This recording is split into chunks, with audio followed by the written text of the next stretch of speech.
My brother stole the business idea I'd been working on for months, and somehow ended up getting all the praise for it. You should be happy for him, my parents told me, like it was no big deal. I didn't fight them on it. I just quietly went off and started my own company instead. A few months later, the tables turned. I can still picture the exact moment everything hit me. I was sitting at the dinner table with the whole family, halfway through a bite of mashed potatoes, when my dad looked over at Eric and said, "Son, we're really proud of you. Starting your own business so young, that takes guts." My hand froze in midair, fork still loaded. My mom was practically glowing as she smiled at him. "We always knew you had that go-getter mindset," she said.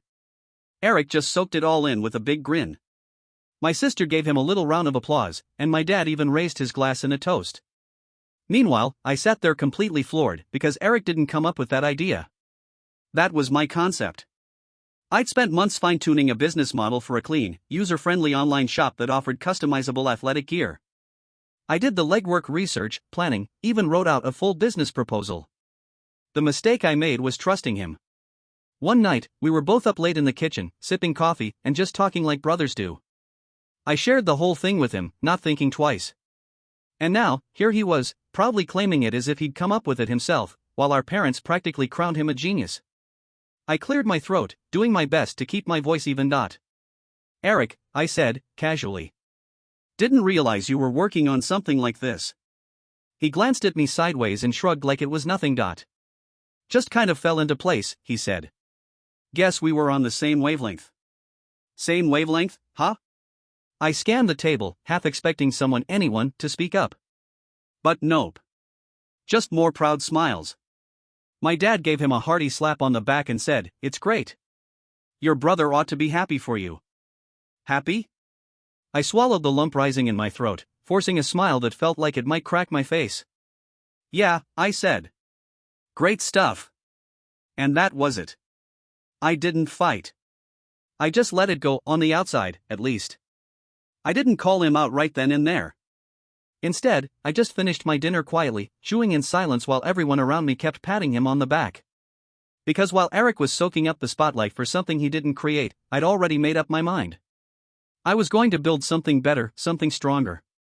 And by the time I was done, he wouldn't have a company left to brag about. That night, I didn't sleep a wink. I just laid there on my back, staring at the ceiling, my mind spinning. That dinner replayed in my head over and over: Eric's smug grin, my parents acting like he'd invented the wheel, and the unspoken expectation that I should just smile and support him. But I wasn't going to pretend. I climbed out of bed, grabbed my laptop, and got to work. I still had all my notes, the original plan, the research, the strategy I'd carefully mapped out. If Eric wanted to ride on my coattails, fine. But he had no idea how much effort it really took to make something like this work.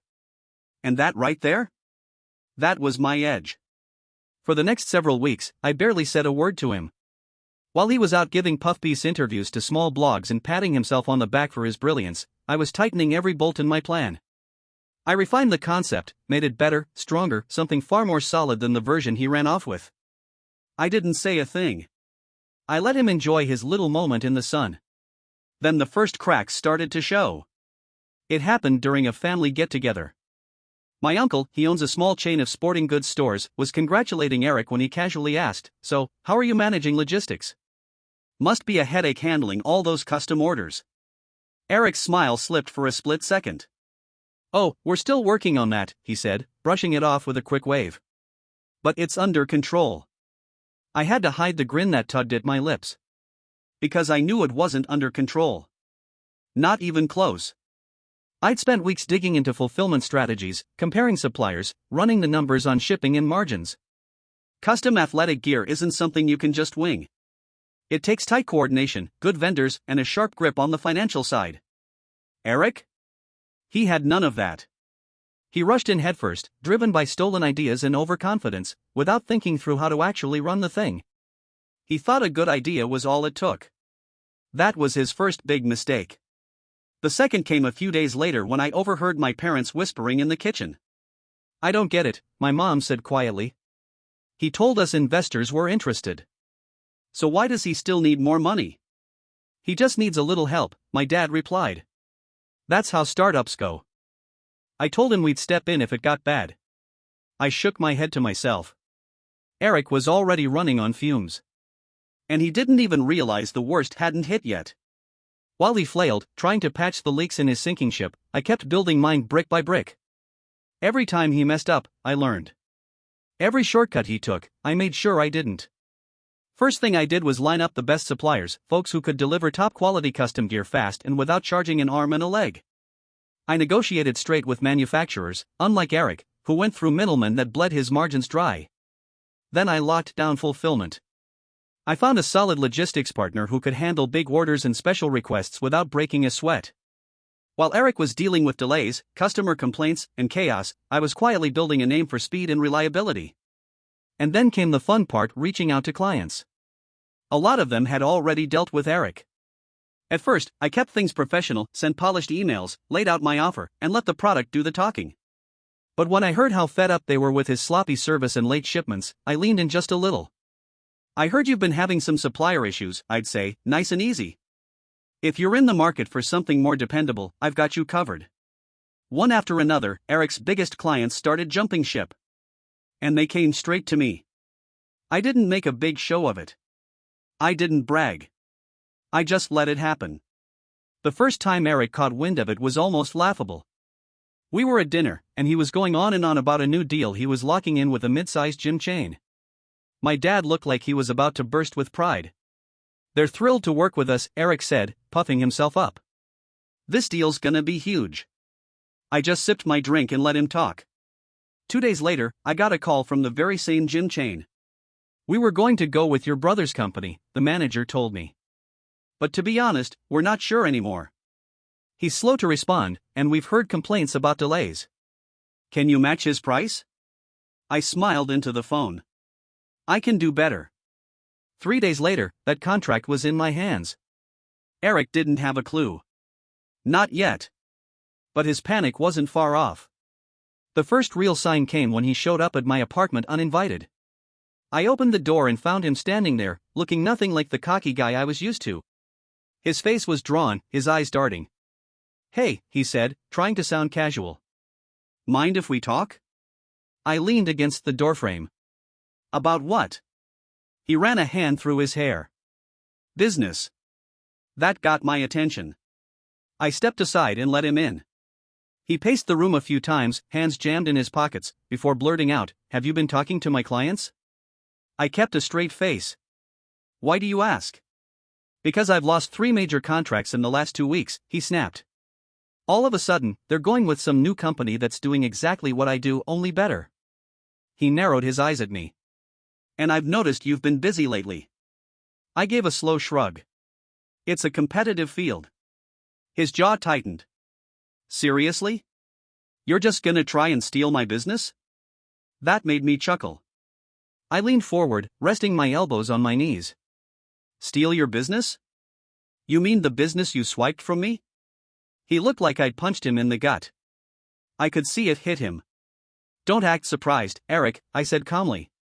You took my idea, my concept, my work, and pretended it was yours. You thought I wouldn't notice? Thought I'd just roll over and let you get away with it? His mouth opened, then closed again. He looked rattled in a way I hadn't seen before. I didn't mean to. You didn't mean to get caught, I cut in. You thought you could cheat the hard work, take shortcuts, and still come out on top. You're starting to get it now, aren't you? I leaned back in my chair, smirking. You're in over your head. Eric looked away, jaw clenched like he was trying not to snap.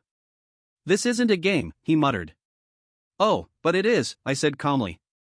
And the difference is I've been playing it way better than you. For a brief second, I actually felt a little bad for him. Just a flicker of pity. But then he opened his mouth again and wiped it all away. Mom and Dad said you should help me. I let out a dry laugh. Of course they did. Let me guess, I said, shaking my head. They think I should just forget everything, right? Let bygones be bygones because family comes first? Eric exhaled, like he was relieved I understood. Exactly. Look, I know I screwed up. But maybe we could work together? I held up my hand to stop him. No. His face dropped. What? I'm not helping you, I said, plain and simple. Actually, I'm gonna do the opposite. He blinked, confused. What's that supposed to mean? I gave him a slow smile. It means you should brace yourself. Because this? This is just the beginning. Eric walked out of my place looking like a ghost. But I could tell he wasn't done yet. He still believed he could turn this around, that I'd eventually give in and throw him a rope. What he didn't understand was, this wasn't just business anymore. This was personal. And I wasn't even close to finished. Over the next few weeks, I made my next move. Taking his clients had been satisfying, sure. But I wanted to dig deeper right into the foundation of his company. His team. Now, Eric had somehow managed to hire a few decent people early on. Problem was, he treated them like garbage. Worked them to the bone, paid them peanuts, and ignored them when they raised concerns. I knew all that because one of his top guys, Chris, his best salesman, reached out to me. We sat down over coffee one afternoon, and Chris looked like a guy running on fumes. I don't know how much longer I can do this, man, he said. Eric doesn't listen to anyone. He's making stupid decisions, the company's bleeding money, and instead of fixing things, he's blaming us. I took a sip of my drink. So, you thinking about jumping ship? Chris rubbed his forehead, looking beat. Honestly? Yeah. Then let's talk. Within a week, I had Chris and two of Eric's top people on my team. They didn't just leave quietly either, they made sure everyone knew why they left. Loudly. Eric scrambled to contain the fallout, but the damage was done. His company was already cracking under bad leadership and lost clients, and now it was imploding from the inside. And then came the final hit. One night, I got a call from a mutual friend. The guy could barely keep from laughing. Dude, he said, Eric's company is tanking. He's out hunting for investors, but no one's biting. I leaned back, calm as ever. Keep me posted. Because I already knew what was coming. Eric was about to hit rock bottom. And when he did, he'd come crawling back. I'd be waiting. Didn't take long. About a week after the walkouts, he showed up at my door again. No fake confidence this time. He looked like hell, bags under his eyes, shoulders slumped, like the weight of it all had finally landed on him. I opened the door and leaned against the frame, arms crossed. Something wrong? He let out a shaky breath. I need your help. There it was. I tilted my head. Help? That's funny. Last time we talked, you were still acting like we were equals. He swallowed hard. I know I messed up. I should have been honest. I never should have taken your idea. I held up my hand. Save it. Just tell me what you want. He ran a hand through his hair, clearly desperate. I need money. Just a loan. Enough to make payroll this month. If I can get through this patch, I swear I can turn things around. I almost laughed. A loan? He nodded fast, clinging to that tiny thread of hope. Just enough to keep things running. I smirked. Eric, this isn't a rough patch. Your business is failing. He winced like I'd slapped him. I can fix it. No, you can't, I cut in. Because you didn't build it. You stole the idea, rushed the launch, and now you're sinking because you don't know how to lead. His face just fell apart. Come on, man, we're brothers. I felt that old instinct flare up, the one that always told me to fix things, to keep the peace. But then I remembered that dinner. The way our parents beamed at him like he walked on water. The way they told me I should be proud of him. I remembered all the smug looks. The arrogance. I shook my head. Not my problem. His desperation twisted into anger. You're really gonna let me fail? I smiled. No, Eric. I leaned in, just a little. I'm gonna make sure you do. He stared at me like I'd slapped him again. You're serious? I nodded once. And right then, for the first time, he finally got it. This wasn't just a bump in the road. This wasn't something he could charm his way out of. He'd crossed a line. And now he was paying the price. He didn't come back after that. For once, he didn't have a speech or some slick excuse. Just silence. The kind that hits when you finally realize it's over. But of course, my parents couldn't leave it alone.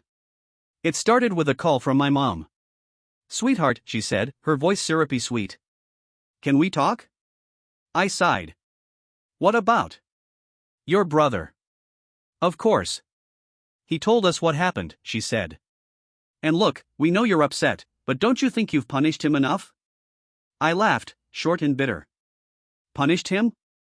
You mean by not letting him rob me twice? She huffed, clearly annoyed. It's not about that. He's struggling. His business is collapsing, and he's under so much stress. And I'm supposed to bail him out? I asked. Like he did for me? Oh wait, he didn't. She went quiet for a second. You need to let this go. No, Mom. I said it calmly, not a hint of hesitation in my voice. I really don't. That's when Dad grabbed the phone. This is ridiculous, he barked, his tone full of that old authority. He's your brother. Family takes care of each other. I let out a dry laugh. Funny.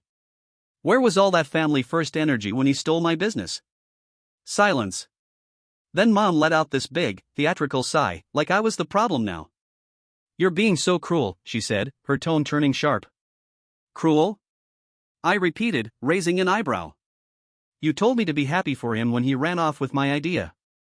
And now that he's falling apart, I'm supposed to swoop in and rescue him? Yes, she snapped, finally dropping that sugar-coated voice. Because that's what family does.